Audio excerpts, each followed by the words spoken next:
A paz do Senhor Jesus esteja com todos.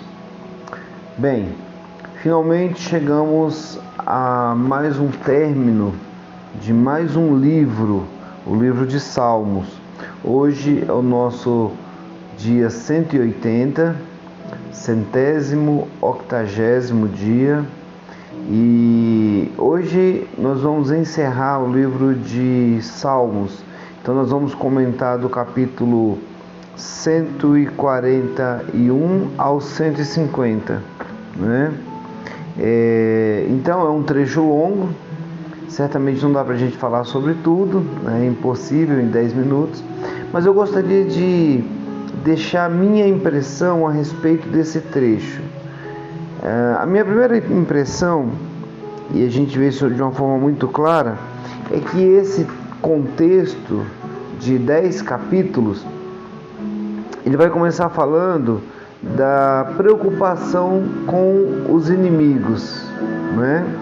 Os inimigos aqui, eles são muito presentes na vida do salmista, principalmente o salmista Davi, que vai dizer o tempo todo para que Deus possa controlar os inimigos, né? Para que em alguns momentos, Davi até usa algumas expressões: mata os meus inimigos. Ele começa dizendo o seguinte: Senhor, eu clamo a Ti, vem depressa, escuta minha voz. Há um clamor, há uma oração. No próximo capítulo, 142, é um poema, ele vai falar em alta voz: Senhor, eu clamo ao Senhor, eleva minha voz para o Senhor. E aí vai seguindo, sempre falando: dá ouvidos à minha súplica. Era uma oração alta, era uma oração de clamor, era uma oração específica contra os inimigos. Agora, em determinadas situações, o texto mostra qual era a realidade de Davi. Por exemplo, no capítulo 142, Davi estava em uma caverna, fugindo de Saul e fugindo dos seus inimigos. Por isso que a oração era o seguinte: me proteja dos meus inimigos. Senhor, eu clamo, eu grito, eu falo alto, os meus inimigos querem me matar. Agora, trazendo para os nossos dias, quem são os nossos inimigos? Você precisa orar para que Deus possa fazer você superar os seus inimigos? O que você pensa sobre isso? Os inimigos de Davi aqui eram claros, estava muito claro. Era o rei Saul e vários outros edomitas, vários outros inimigos que queriam a morte de Davi. Mas e você e eu? Como a gente deve fazer oração pelos nossos inimigos? A gente precisa lembrar que hoje os nossos inimigos não são mais as pessoas.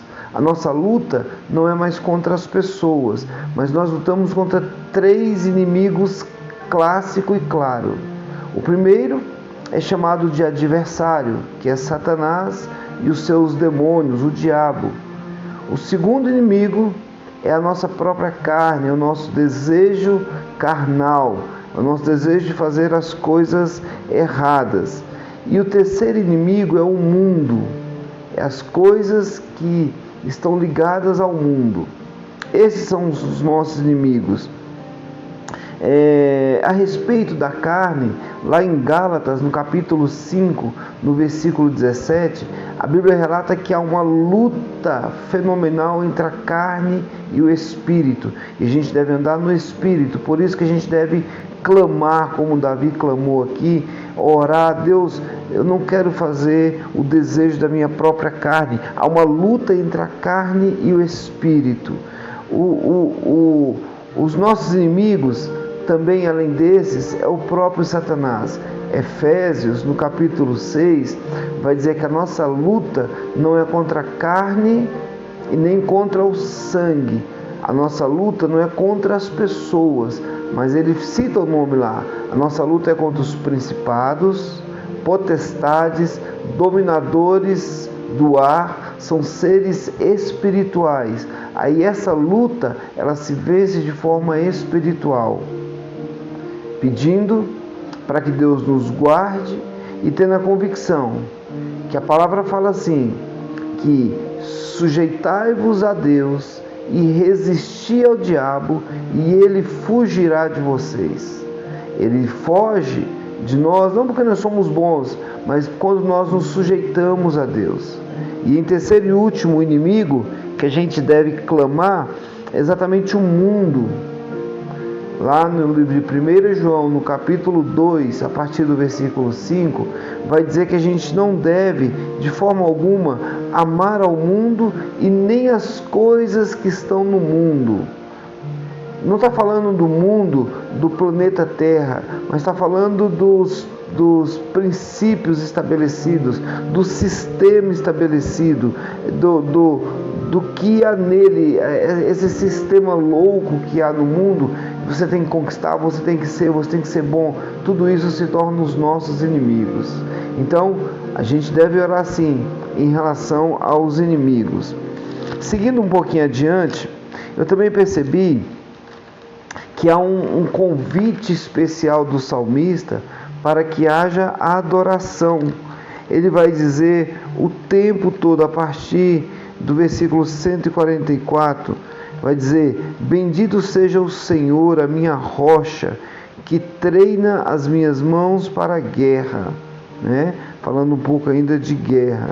Aí ele vai trazer essa ideia de guerra, mas a partir do versículo 145, eu falei 144, mas é a partir do 145, há um convite para uma adoração profunda. A primeira parte de uma eliminação dos nossos inimigos. A segunda parte, nós nos aproximarmos de Deus através da adoração. E o que ele vai dizer no 145? É um cântico de louvor. Eu exaltarei o meu Deus, o meu Rei, bendirei o teu nome para todos sempre.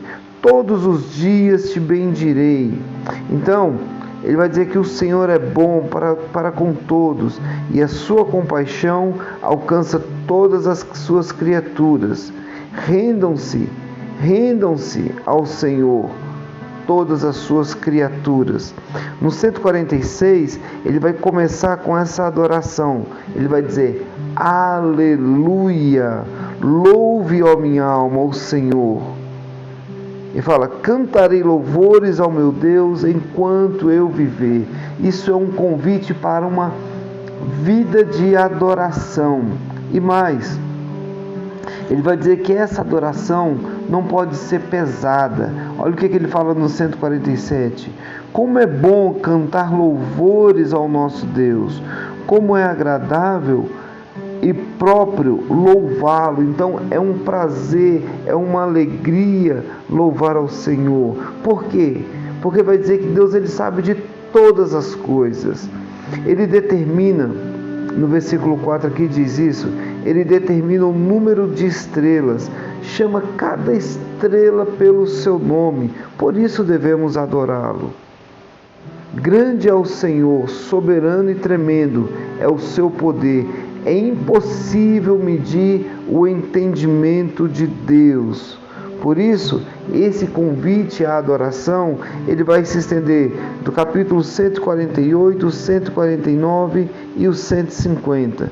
No 149, alegre-se Israel no seu Criador, exulte o povo de Sião no seu reino, louvem eles com danças, louve o nome do Senhor com danças. Então, ele vai resumir tudo isso, essa adoração, esse louvor o tempo todo louvando ao Senhor. Ele vai resumir o seguinte, no 150: todo ser que respire, louve ao Senhor. Louve com símbolos sonoros, com instrumentos, com o seu corpo, louve pelos seus feitos poderosos, mas todo mundo que respira, louve ao Senhor. Especial demais. São 150 salmos que foram lidos aí em um período de tempo e como nós temos aprendido. A partir de amanhã, a gente vai ver verdades profundas ditas de forma poética, né? A partir de amanhã, começaremos os Provérbios de Salomão. Abra o seu coração e deixe Deus falar com você. Tenha uma excelente leitura e shalom a todos.